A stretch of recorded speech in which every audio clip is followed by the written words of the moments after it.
more excited about with all that Trump's doing? The $2,000 tariff check or the 15-year car loan or the 50-year mortgage? Which one excites you the most out of these three just economically brilliant ideas? I like the 50-year mortgage. The 50-year mortgage. Because, I mean, what's better than knowing that about 60% of the people that take the mortgage out aren't going to live to see it paid off? That's the real selling point for me. The 50-year mortgage. Yes, Trump proposed a 50-year mortgage loan. FDR, back in the New Deal, had a 30-year mortgage loan. And Trump said, just like a great American president, FDR, which side I have a problem with him referring to FDR as a great American president, but I could do a whole show on that. Trump's going to be offering a 50-year mortgage to help combat low home ownership rates. You know, the fact I read a news article the other day. Mia, do you know what the average age for a new home buyer is right now? 36. 59. Are you kidding me? The average age last month for a new home buyer was 59 years old. Like first time Yes. home buyer? Yes. 59. That was just last month. Now, if you go over the last couple of years, it's like 30. But that should never be the average age, even for a day, of the new first-time home buyer. So I understand. I'll give Trump credit. At least he's trying to do something about it. This is just not the answer. This is not the answer. If you want to do something about home ownership, it's simple. It's the economy, stupid. It's simple supply and demand economics. Some of this you're not going to like, MAGA. Some of you guys my MAGA listeners aren't going to like this. The reality, though, is everyone should like the first part, is you got to cut back on some of the regulations. You've just got to make it easier and cheaper with less government red tape for people to come in and build houses. It's supply and demand. You want the price to go down, the supply has to go up, so you don't have a bunch of people competing for a few items, right? They become less valuable when there's more of them. So of course the price is going to go down. You've got to make it easier for people to build houses. Other than cutting regulations, there's another thing you can do that, like I said, you guys aren't going to like, some of my MAGA listeners, but it's a harsh reality and it's something that needs to be done if we are serious about lowering the price of houses without wrecking the economy. You got to cut the tariffs on on steel imports. You got to cut the tariffs on building material imports. You have got to make it so that we can flood the zone with materials to build these houses for as cheaply as we possibly can. Or as cheap as we possibly can. Yeah, that's the only solution here. A 50-year mortgage is not it. It's not, guys. I mean, because here's what happens with a 50-year mortgage. So I'll give you a history lesson first. The 30-year mortgage was something FDR did. And it actually, when he did it, back during the Great Depression, wasn't a bad idea. Because mortgages back then were high interest, like 5 to 7 year loans. Barely anybody owned a house back then. It was like 20-some%. Like 40-some%, because you would have to make these crazy payments. And, after 7 years, you were done with it. But the interest was high, and it was a bad deal. So he brought in, hey, we're going to make it so you can do 15 and 30-year mortgages. And that spread the risk out over time, which lowered the monthly payments and more people could buy homes. Now, there's a difference between 30-year and 50-year mortgages. These aren't interchangeable time periods either. The problem they had back then was a lending and banking and finance issue. The problem we have right now is a supply issue. Those are two different. That's not a one-size-fits-all solution to just keep extending the mortgages. What a 50-year... Mia, okay, let's do some interaction here. What is the benefit? We own a home. What's the upside of owning property over renting? What's the number one benefit? Owning it. That you own it. Equity, right? It's an asset. Property is an asset. That's the benefit. You own something. You're not giving money to a landlord every month and not paying toward anything. You own this house. Maybe you don't have it paid off right now, but someday you're going to hopefully have the house paid off and you'll own it outright. And that'll be an asset. And when you die, you can pass it on to your kids. Or when you get too old and your kids are moved out and you say, I just kind of want to go live in a condo with a chihuahua. You can sell the house and you can get a big old nest egg from it, right? And you can downsize it, you do whatever. You can rent it out or whatever. That's the benefit of owning a home. Now, Mia, what's the downside of owning a home? It's more expensive. It's more expensive and shit breaks. You have to pay for your own stuff. You don't have a landlord to Yeah. do it. And yeah, nobody's coming to the rescue when your shit breaks. So what if let's say you take a home loan out at 30, 50-year mortgage. You're not going to have it paid off till you're 80. A lot of people don't live to 80 is the problem there.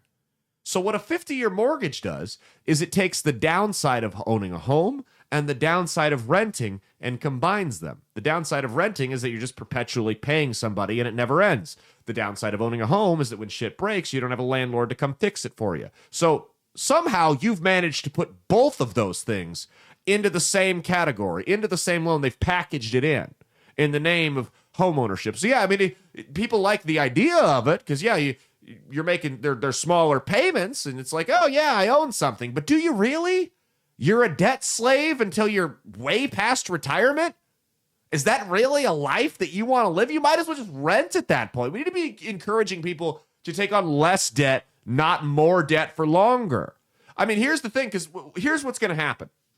Is you're going to get people that are going to say, hey, I'm going to take a 50-year mortgage out, and I'll just make the minimum payment, and I'll live there for a couple of years, and I'll have some equity, and I'll sell it, and then I'll do like a 15 or a 30-year mortgage, right? And then I'll be good. What those people are going to realize is, here, we're going to do a science experiment, guys. Get an eyedropper, fill it up with water, and then go into your bathroom. Now take your eyedropper and let out one little drop into your bathtub. And then let out another one, and then another one, and then let out like 24 little drops from your eyedropper into your bathtub. That was the first 2 years of your mortgage payment.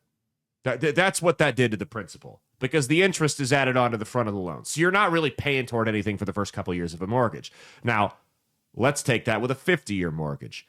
You're not going to actually be paying toward any significant amount toward the principal on a 20-year or a 50-year mortgage until you've owned that home for 20 years. So you're going to get people that are, we'll make payments for 5 years, and then, they'll be smaller, and that'll allow us to save up some money and move into a bigger house at a lower rate. Well, those people are going to have no equity in that home. And they're going to realize, oh shit, we're screwed. And they're going to be stuck in that home. And you're going to get a whole bunch of people that are going to be stuck in houses that they did not intend to be their forever homes. Maybe not forever, but for way longer than they wanted to be. And what that'll do is that will tank the housing market. That will cause people to sell for, well, they'll try to sell it for a lot more, but they're not going to. And since they won't be able to get the money back that they owe on the house, they're just going to be stuck there. And you're going to have a stagnant market. I can already tell you how this is going to go. Like that's how this plays out. This is a bad idea. Again, I admire that he's trying to do something about the low rate of home ownership, but this is not the way to go. This is what's going to happen here is you're going to buy this house. And let's say you stay in it for the whole term until you die. You buy it at 25 and you die at 73. Or maybe you die at 80, but you refinanced it on another 50-year mortgage. So your kids get stuck with this house that you're flipped in. They don't want to deal with it. They can't afford it. They're not going to make any money renting it out, and they don't want to live there. So they just sell it, and BlackRock buys it up, or these big conglomerates that go around buying up all the housing come out and buy it up, and then 50 years from now we're in the same problem that we're in right now. This is not going to work. It's not going to work. You've got to deregulate the housing sector, and you've got to make it cheaper for people to build. That's all there is to it. And you've got to incentivize, this is a key one, you've got to incentivize these new home construction companies to come out and build houses, not apartments.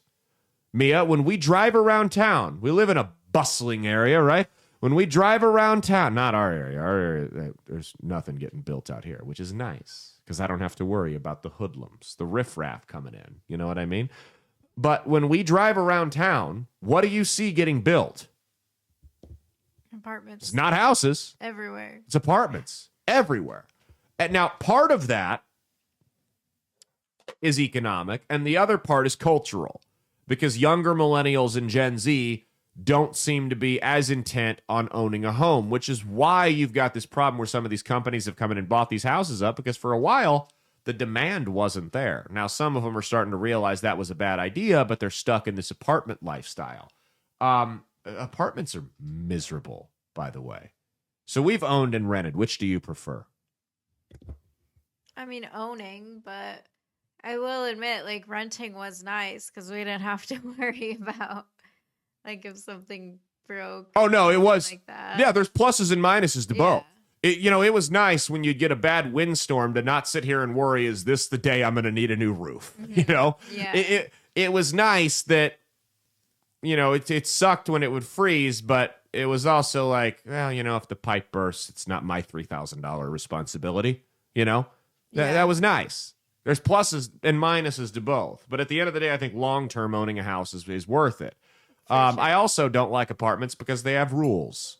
I don't like living somewhere where somebody else tells me what I can and can't do inside my own home, even if I don't disagree with the rules. Should I light up a charcoal grill in my living room? No, but I don't want someone to tell me I can't do that.